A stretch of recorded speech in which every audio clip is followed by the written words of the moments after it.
Bonjour, je vous présente aujourd'hui cette montre connectée qui est proposée par Samsung. Il s'agit du modèle Samsung Gear S3, une montre connectée sortie à la fin de l'année 2016 et qui succède à la montre Samsung Gear S2 qui était sortie à l'époque en octobre 2015.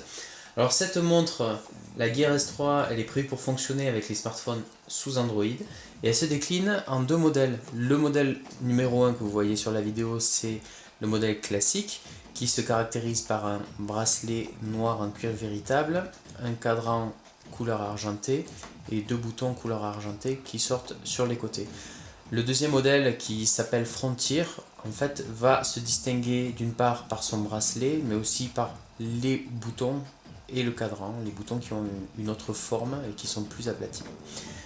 Voilà, alors la montre, le modèle exact de cette déclinaison classique, c'est SM-R770. On la reçoit dans cet emballage qui a une forme cylindrique, une boîte cylindrique qui contient à l'intérieur donc la montre, un socle de charge à induction, on va avoir un bloc d'alimentation, une notice d'utilisation en français, on va avoir un deuxième bracelet, alors pas l'intégralité du bracelet, que la partie qui est pré-trouée, qui va être plus courte que celui qui est monté par défaut sur la montre, puisqu'il mesure 2,2 cm de moins. Voilà, c'est pour les poignets plus fins. Et enfin, on va avoir un petit livret de garantie. Au niveau des caractéristiques techniques maintenant de la montre, avant de vous montrer un petit peu la montre dans ses fonctionnalités, je vais rentrer un petit peu dans la technique. Alors, on a un écran de 1,3 pouces. Au niveau de l'affichage, c'est du Super AMOLED. L'écran, il est tactile. On a une protection d'écran de type Gorilla Glass SR+. La définition d'écran, c'est 360 x 360. La résolution, c'est 278 ppp, donc points par pouce. Le processeur, la montre embarque un Exynos 7270 à double cœur cadencé à 1 GHz. La mémoire RAM embarquée de 768 mégas. On a une capacité de stockage dans la montre qui est de 4 Go. Le système d'exploitation utilisé, c'est Tizen en version 2.3.2. Et après, au niveau des fonctionnalités, c'est une montre qui embarque une puce GPS qui possède des fonctionnalités Bluetooth, Wi-Fi, NFC. Au niveau des dimensions, on est sur du 42 par 49 par 12,9 mm. La DAS est de 0,265 watts par kilogramme. Au niveau des normes, la montre est résistante à l'eau et à la poussière selon la norme IP68, c'est-à-dire qu'elle peut résister à une immersion à 1,50 m de fond pendant 30 minutes. Ensuite, au niveau de la batterie, elle a une capacité de 380 mAh. Elle possède un certain nombre de capteurs, notamment un capteur de rythme cardiaque que l'on trouve ici. Et elle embarque à l'intérieur un podomètre, un accéléromètre, une boussole. Le clavier intégré est forcément tactile, ça fait partie de l'interface logicielle. Et le bracelet, j'en parlais il y a quelques instants, est amovible. Voilà. Alors, cette montre, elle possède un design élégant et réussi. Je parlais du bracelet, il est en cuir véritable, c'est d'ailleurs rappelé au dos de la montre ici. Genuine Leather. C'est une montre qui est à la fois discrète et élégante, mais qui a un design qui est plutôt typé masculin. Voilà. Après, c'est une montre qui est confortable à porter, et en ce qui me concerne, j'ai pas du tout eu d'irritation liée au port du bracelet. Alors la déclinaison classique donc, de la Gear S3 est pourvue d'un grand écran de 1,3 pouces, donc au niveau du diamètre, ça fait 3,4 cm, il est lumineux, l'affichage est net. J'ai remarqué que les couleurs et les caractères ne bavaient pas du tout, c'était bien lisible. La prise en main, elle est rapide, on a une interface qui est relativement accessible et simple d'utilisation. C'est notamment lié au système d'exploitation Tizen que je trouve plutôt intuitif. Après la montre, je parlais tout à l'heure de ses nombreux capteurs, ça en fait un compagnon privilégié pour les activités sportives, la randonnée, etc. L'altimètre qui est intégré, je vous le montrerai dans quelques instants, je le trouve fiable et précis, tout comme le capteur de rythme cardiaque qui retourne des résultats rapidement. Bien que la montre soit résistante à l'eau, je déconseille, et d'ailleurs Samsung déconseille, de l'utiliser pendant les activités nautiques, ne serait-ce que par rapport au bracelet qui est en cuir. L'appairage avec le smartphone se fait via l'application Samsung Gear. Alors l'application Samsung Gear, normalement, elle est installée par défaut sur certains smartphones. Ceux qui n'en disposent pas vont devoir la télécharger sur le Play Store. Je vous montre un petit peu comment elle se présente. On va avoir un onglet info qui va présenter les caractéristiques donc de la montre, alors combien de pourcentage de batterie il reste disponible, la capacité de stockage. Alors, je vais peut-être faire un zoom, ça sera plus simple pour y voir. Voilà. On va voir le taux de batterie disponible, la capacité de stockage, la RAM qui est utilisée, puis on va avoir tout un tas d'applications qui vont nous être suggérées par Samsung, qu'on va pouvoir installer. Et puis après, on a un onglet paramètres. Et dans l'onglet paramètres, en fait, on va pouvoir paramétrer, comme son nom l'indique, la montre, que ce soit au niveau des notifications, au niveau des applications, qu'est-ce qu'on peut choisir d'installer, etc. Ça, c'est toutes les applis installées sur la montre. On a la fonctionnalité localiser ma gear qui va permettre donc de pouvoir, si on l'a perdu ou si on se l'est fait voler, situer la gear grâce au chipset GPS intégré. Voilà, on a tout un tas d'applications qui vont permettre de prendre le contrôle de la montre sans avoir à la manipuler. Ça, c'est depuis le smartphone. Ensuite, la montre, lorsqu'on s'en sert la première fois, en fait, on va devoir la connecter avec le smartphone, notamment grâce à cette application Samsung Gear. La première fois, ça prend un petit peu de temps, tout simplement parce qu'il va falloir faire des mises à jour et on a besoin donc de mettre à jour le firmware de la montre, l'interface logicielle. Donc, comptez quelques minutes avant que la montre soit opérationnelle. Une fois que c'est opérationnel, la montre elle fourmille de fonctionnalités. Alors je vais vous montrer un petit peu comment ça se présente. Donc tout d'abord, là vous avez le cadran. On va avoir deux boutons sur le côté. Ce bouton là, ça va permettre d'accéder au menu principal quand on appuie dessus. Et vous voyez, ceux qui sont familiers avec les téléphones Samsung, qu'on a des icônes qui sont similaires à ceux des Samsung Galaxy S5, S6, S7, etc. Donc ce bouton là va permettre d'accéder au menu principal.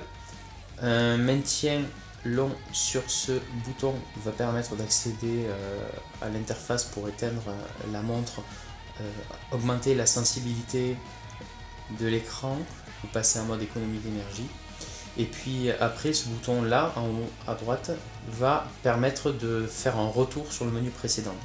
Alors on peut activer un mode SOS qu'on va pouvoir déclencher sur la montre en appuyant 3 fois rapidement sur ce bouton là. Et on va du coup envoyer un message d'SOS à une personne qu'on aura désignée et qui va recevoir également la position sur map de la montre grâce au chipset intégré de GPS. Là vous voyez un écran par défaut, d'ailleurs que j'ai acheté. On en a tout un tas qui sont fournis, donc là je vais vous montrer ceux qui sont par défaut. Donc quand on allume la montre la première fois, on a ce fond d'écran, donc ce cadran là. Peut-être améliorer la visibilité. Voilà, on a ce cadran là, et puis on peut facilement passer d'un cadran à l'autre pour personnaliser la montre au gré de ses envies. Bon, ça c'est pour la présentation. Voilà, on a tout un tas de cadrans proposés. Et puis après, on peut acheter des cadrans qui vont apporter une touche sympa et originale à la montre. Donc là, par exemple, on a un cadran qui va changer en fonction de l'heure de la journée. Voilà. Je parlais tout à l'heure du menu. Alors le menu, en fait, va se présenter sous forme de différentes pages. Une page en fait se compose d'icônes sous forme de cercle et on va passer à la page suivante avec le petit Le petit logo qui est situé en haut à gauche, quand on appuie dessus, on passe sur la page 2, sur la page 3, etc. Et puis en haut à droite, c'est pour revenir sur les pages précédentes. Et en fait, chaque icône va correspondre à une application différente, sachant qu'on peut installer bien entendu ses propres applications. Et comme vous pouvez le voir, là j'ai des applications de type calculatrice qui sont installées. Donc on va pouvoir par exemple faire des calculs avec la montre, 9 x 5. Voilà. On va pouvoir toujours avec la montre s'en servir pour faire des petits jeux. Par exemple là j'ai Monster Vampire, j'ai installé Asphalt. Alors on n'est pas sur le même rendu graphique que sur un smartphone, hein, mais bon, on a des petits jeux qui sont sympas. Et on va pouvoir basculer dans le menu à l'aide de l'anneau qui est situé autour du cadran. Ça c'est sympa aussi, ça permet de choisir de valider des options de manière assez précise si on n'a pas envie de mettre ses doigts sur l'écran, tout simplement parce qu'on n'a peut-être pas le doigt sale, on n'a pas envie de laisser des traces sur l'écran de la montre. Voilà, on a ces deux options qui sont possibles. Voilà, et puis on a après donc accès à tout un tas d'applications téléchargeables. Là j'ai le mémo vocal, ceux qui connaissent donc les applications Android savent qu'on peut s'en servir pour enregistrer sa voix. Donc on va faire un petit exemple. Ceci est un test de la montre connectée Samsung Gear S3 et je mets en lecture. Ceci est un test de la montre connectée Samsung Gear S3. Voilà.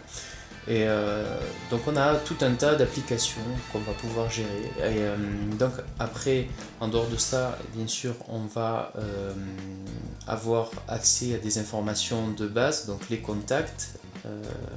On va avoir accès, on va pouvoir créer un rappel, créer des événements. Et puis après, on a tout un champ d'applications lié au sport, donc la consommation en kilocalories journalières. On va pouvoir accéder donc au nombre de pas que l'on a effectué dans la journée. D'ailleurs, la montre, si on n'est pas assez actif, va nous rappeler au bout d'une heure par une petite vibration, puisqu'il y a un vibrateur intégré, que l'on ne bouge pas assez et nous invite à aller faire un petit peu de sport. Et puis là, comme vous voyez, c'est l'altimètre et le baromètre avec une bonne précision, en tout cas en ce qui concerne l'altimètre. Là, ça indique 784 mètres d'altitude et c'est effectivement le cas. Et puis là, on a accès aux infos, aux news, etc. Là, c'est le lecteur audio. On peut écouter sa musique, ça c'est vraiment sympa. Et alors, avec le lecteur audio, on va pouvoir écouter la musique sur la montre, mais on va aussi pouvoir lancer de la musique sur le téléphone. Alors, par exemple, je vous fais écouter. Là, c'est le thème par défaut. On va pouvoir monter le volume.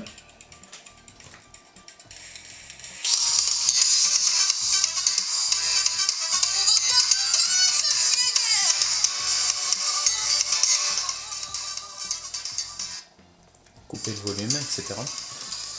Et après, on va pouvoir donc avoir accès à sa musique, sa bibliothèque de morceaux qu'on a dans la montre. Sachant que, par exemple, on a la possibilité de synchroniser la musique présente dans son téléphone avec la montre. Alors on peut activer une option synchronisation auto sur l'application Samsung Gear lorsque la montre est en charge sur son socle. Et en fait, les musiques vont se synchroniser automatiquement. Voilà, et puis on peut, je le disais tout à l'heure, lancer la musique sur le téléphone. Donc là, je peux lancer la musique qui va être jouée actuellement sur le téléphone. Donc ça, c'est pas mal aussi. Voilà, après, au niveau des fonctionnalités, qu'est-ce que je vous aurais pas montré? On a le capteur, voilà, le capteur de rythme cardiaque qui est plutôt précis et qui est capable de relever en quelques secondes seulement le rythme cardiaque de façon assez claire. Et après, on peut rajouter ses propres widgets, un peu comme les applications que je vous montrais tout à l'heure. Voilà, donc c'est une montre qui est relativement complète. Voilà, on peut l'utiliser avec le cadran qu'on va faire tourner dans un sens ou dans un autre, ou alors on va pouvoir utiliser les fonctionnalités tactiles. Alors autre fonction qui est également très importante avec cette montre, bien entendu, c'est la possibilité d'accéder à ses contacts téléphoniques, de passer des appels, etc. Et ça, c'est vraiment un des points forts de cette montre, puisque pour passer des appels, en fait, on peut converser avec quelqu'un sans avoir besoin d'avoir la montre à proximité de la bouche. J'ai fait différents tests et en fait, on a un rendu sonore très clair en conditions de conversation, même lorsqu'on a la montre au poignet et qu'on a les bras le long du corps. Donc ça, c'est assez fort quand même. D'autant que la qualité du son est au rendez-vous et j'ai fait plusieurs tests à la fois en étant interlocuteur au niveau de la montre et ensuite en étant sur le combiné téléphonique, et c'est vrai que le son est vraiment très clair. Donc voilà, là par exemple, si je veux passer un coup de fil, ben, je vais sélectionner les numéros, je fais n'importe quoi, hein, je fais 06 79, voilà, un numéro qui n'existe pas a priori. Et après j'appuie sur l'icône et ça va composer le numéro donc sur mon smartphone. Et voilà. Donc je pense là du coup avoir montré pas mal de fonctionnalités de la montre. Alors j'ai vraiment pas tout balayé de manière exhaustive, mais bon, ça vous donne un petit aperçu de cette Samsung Gear S3. Je vais vous parler maintenant des points positifs et négatifs. Donc moi, ce que j'apprécie avec cette montre, tout d'abord, c'est la prise en main que je trouve, petit zoom arrière, que je trouve simple et rapide. Après, c'est une montre, je la trouve élégante et discrète avec une finition haut de gamme. Donc ça, je trouve ça plutôt bien.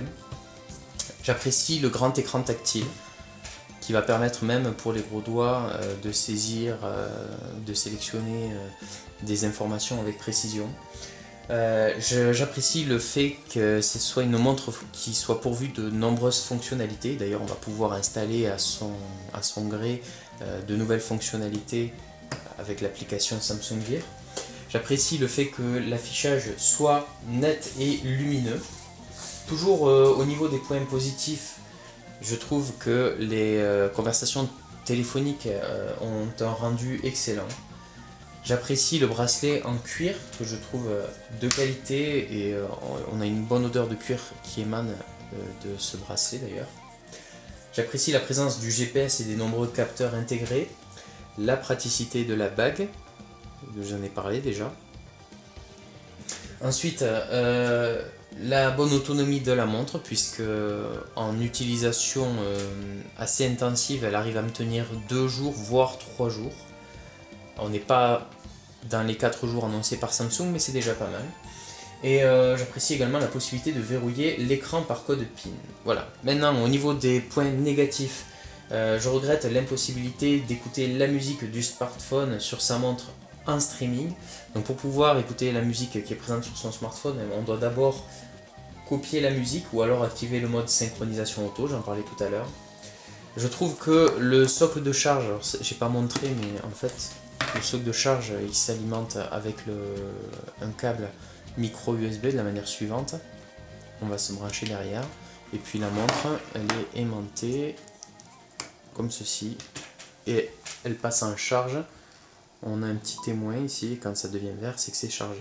Donc ce socle de charge il est plutôt bien pensé. Je trouve juste qu'il manque un petit peu de lest, voilà, pour apporter un petit peu de stabilité à l'ensemble. Après, j'en parlais au début de la présentation, c'est une montre qui est typiquement orientée pour un public masculin. Il n'y a pas d'appareil photo intégré, alors ça peut paraître gadget, mais bon, quand on connaît Samsung et qu'on sait la qualité qu'ils sont capables d'intégrer au niveau de leur capteur photo dans les téléphones, c'est un petit peu étrange d'avoir une montre connectée qui n'est pas pourvue d'un capteur pour faire des photos. Après, c'est pour l'heure une montre connectée qui est pensée pour être compatible avec les smartphones Android. Ça serait pas mal que ce type de montre là sorte d'usine en étant compatible avec tous les systèmes d'exploitation. Peut-être qu'on va y arriver dans les prochaines années, pour l'heure c'est pas le cas, ou alors il faut utiliser des patchs spécifiques. Après la déclinaison Frontier dont je parlais au début de la vidéo, je la trouve un peu moins élégante que cette déclinaison classique. Toujours au niveau des points négatifs, la reconnaissance vocale elle est perfectible. Et enfin, le prix est élevé, il est de l'ordre de 400 €. Voilà, j'espère que cette présentation vous aura intéressé. Et puis moi, je vous retrouve prochainement pour un autre test. A bientôt!